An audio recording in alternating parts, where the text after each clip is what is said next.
Si, depuis les bancs de l'école, chacun sait que la France est abondamment et harmonieusement pourvue en biens de la nature, on pourrait penser que ces provinces du sud-est, Languedoc, Dauphiné, Provence, sont sorties de terre au temps des fées. Qu'il s'agisse des chatoyants contreforts alpins, des verts tapis du lit de la Haute-Loire, des gorges de son sauvage affluent l'Allier, des Cévennes, leur commune source, de tous ces merveilleux paysages qui défilent ici, ou bien encore de l'éclatante dentelle haute en couleur du littoral méditerranéen, le touriste, même averti, passe de surprise en émerveillement. Quel voyageur n'a pourtant déploré son impuissance à saisir tous les aspects si rapidement changeants de ces paysages de rêve? L'un, dans son auto, ne pouvant quitter la route des yeux, ne gardera qu'un souvenir fugace des beautés qui le cernent de toutes parts. L'autre, en chemin de fer, voulant jouir du spectacle qui lui est offert, va de son compartiment au couloir et vice-versa, pas toujours avec succès d'ailleurs.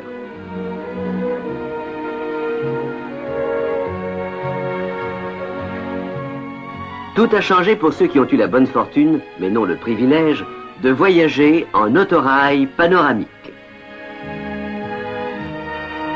Étrange sensation que d'embrasser à bonne hauteur et d'un regard circulaire ces panoramas grandioses, de les voir s'animer et comme se forger sous nos yeux. Forger. Ce terme peut aussi s'appliquer à ce curieux adolescent confortablement vêtu, dont l'élégante et insolite silhouette cache un corps solidement charpenté, renfermant un cœur d'acier, son moteur diesel de 800 chevaux. Une fois de plus, des Français ont véritablement innové. Nous voici dans le hall de montage du constructeur, où s'étire la chaîne des 10 autorails panoramiques commandés par la SNCF, encore à l'état de charpente, plus ou moins habillés.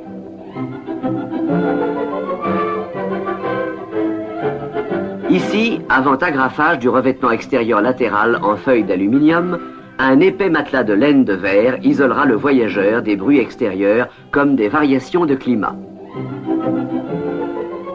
Là commence la mise en place des éléments en plastique. D'abord l'avant aux couleurs claires, visible de loin, aux formes aérodynamiques, sorties du moule d'une seule pièce. Notez les phares incorporés.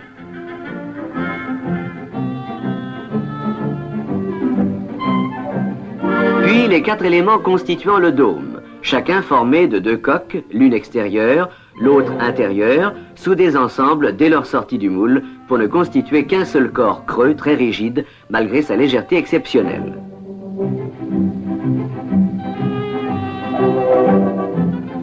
Les joints, également en plastique, seront posés plus tard. Technique véritablement révolutionnaire à l'honneur de la Régie nationale des usines Renault.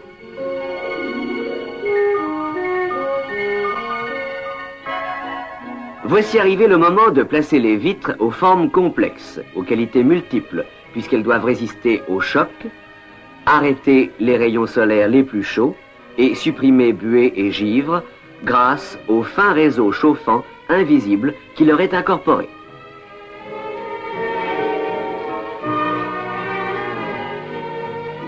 Et hop, voilà en un tour de passe-passe leur montage ultra rapide dit à la ficelle. Le retrait de celle-ci provoque le sertissage sur la face de l'anneau de caoutchouc qui entoure la glace. Mais que d'efforts pour la mise au point de la méthode. Logé sous le plancher central à côté du moteur diesel, autour maintenant de l'appareillage électrique, centre nerveux.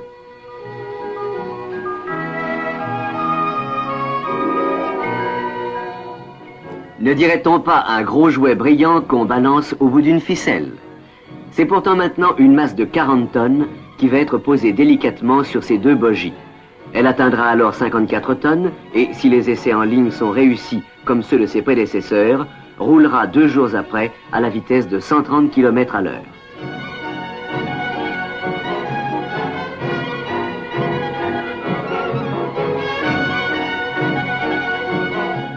Mais avant la sortie d'usine, un dernier contrôle à marche lente est opéré. Sur le radiateur ventilé qui évacue l'excès de chaleur au moteur diesel de 800 chevaux, accouplé à la génératrice qui fournit l'énergie électrique au moteur de traction, sur le compresseur d'air et enfin sur la batterie d'accumulateur.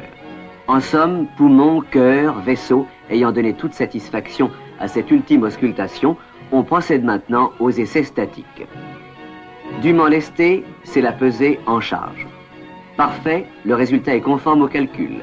La différence entre roue droite et roue gauche d'une part, avant et arrière de l'autre est insignifiante, équilibre prometteur d'un excellent confort.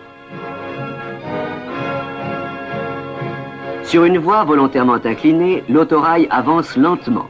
Les ressorts de suspension font pencher la caisse de l'angle voulu, et cela toujours par souci du confort de ses futurs usagers.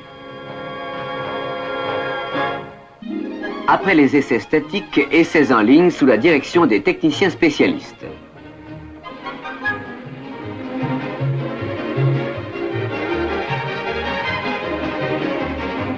L'autorail est lesté de sacs de sable figurant les voyageurs. On procède ici au relevé des températures caractéristiques du confort, celle du dôme, puis celle de l'air filtré qui sort, chaud ou froid, suivant la saison, des gaines de soufflage.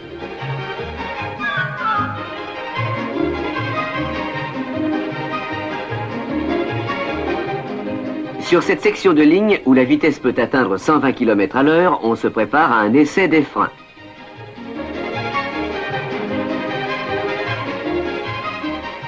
Déclenchement de l'enregistreur.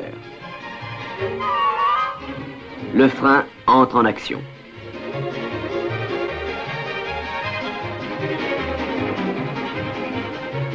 Ralentissement. Et c'est l'arrêt.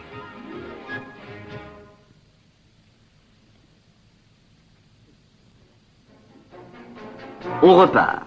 Cette ligne de montagne va permettre au diesel et à la transmission électrique de développer en côte toute leur puissance.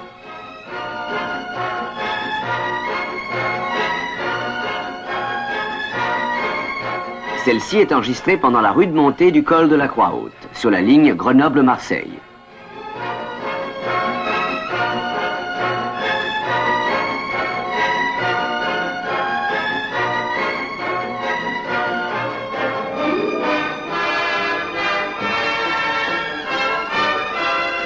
On franchit le col, nous descendons maintenant sur la Provence.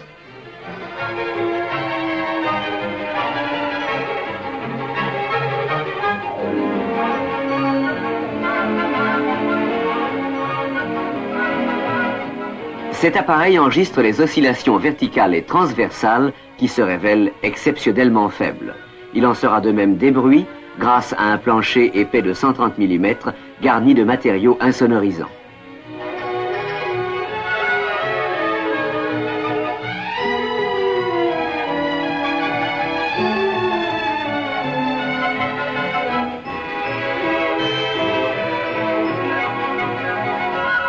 Les essais terminés, les résultats en sont communiqués à l'ingénieur en chef des études d'autorail, animateur de cette solution ferroviaire originale qui, n'en doutons pas, ne peut être que bien accueillie par le voyageur sensible aux beautés de la nature et soucieux d'être transporté confortablement. Mais n'insistons pas, et le mieux, afin de s'en convaincre, est de parcourir avec eux les paysages qu'ils sillonnent de leurs traits rapides et colorés, car déjà nos autorails sont parvenus à leur base, Marseille. Marseille, ce grand port méditerranéen, est aussi un nœud ferroviaire dont l'importance va toujours croissant. Pour nos autorails panoramiques, il est le pivot d'un large éventail dont les contours sont Narbonne, Clermont-Ferrand, Le Mont-d'Or, Vichy, Digne, Grenoble, Genève et Nice. Puisque notre propos est maintenant de parcourir les principales lignes desservies, nous commencerons par le secteur nord-ouest de l'éventail. En route, nous voilà partis vers Nîmes, Clermont-Ferrand et Vichy.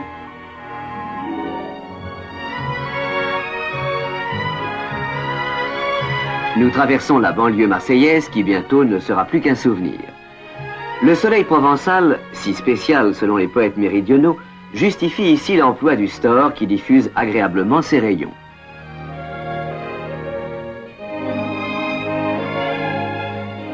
C'est après Nîmes que commence la rude montée vers les monts de la Lozère et c'est là que le panoramique permet aux voyageurs tranquilles de découvrir l'ensemble d'un paysage qui se transforme et se tourmente à l'approche des montagnes.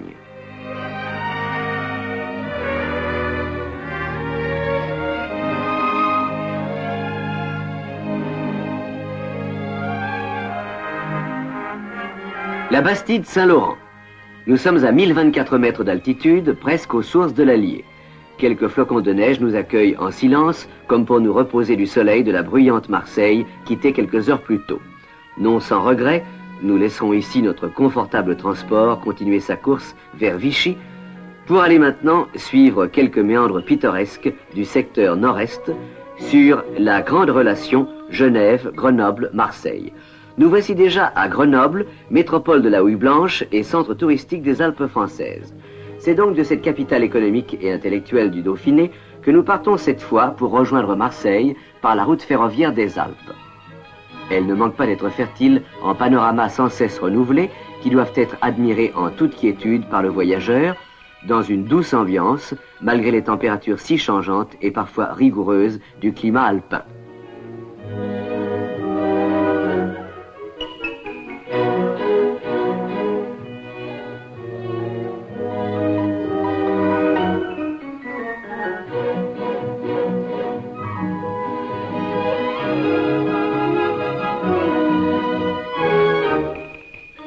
Cette curieuse manifestation de la nature, flanquée de quelques modestes habitations, est connue sous le nom de l'aphorie. Et c'est ici que débute le caractère provençal du paysage, avant de s'affirmer définitivement à Sisteron, ce grandiose portail de la Provence.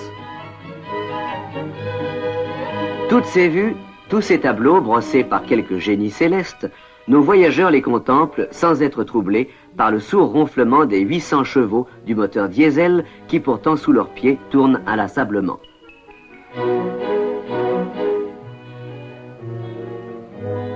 Nous approchons de Marseille. Au loin, voilée d'une brume légère, voici Notre-Dame de la Garde, la bonne mère, comme disent les enfants de la grande cité phocéenne.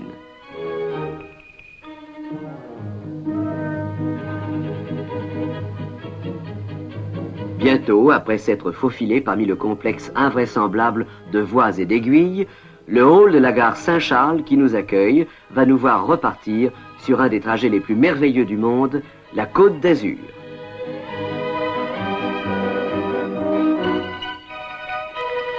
Attelé de 3 remorques, notre panoramique se dirige donc cette fois vers la reine de la Provence, la ville aux fleurs, Nice la Belle.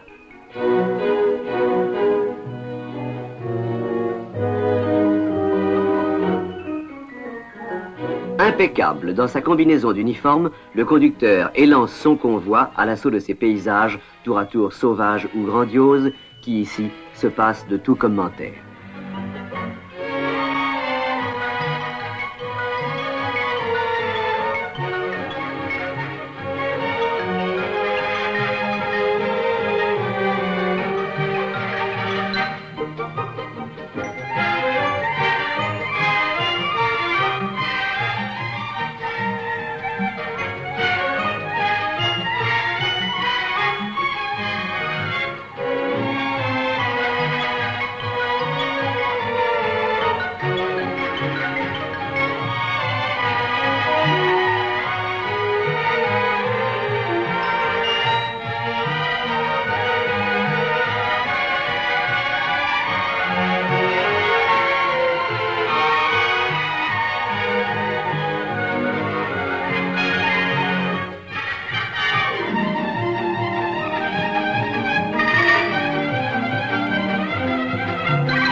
On nous annonce le terminus.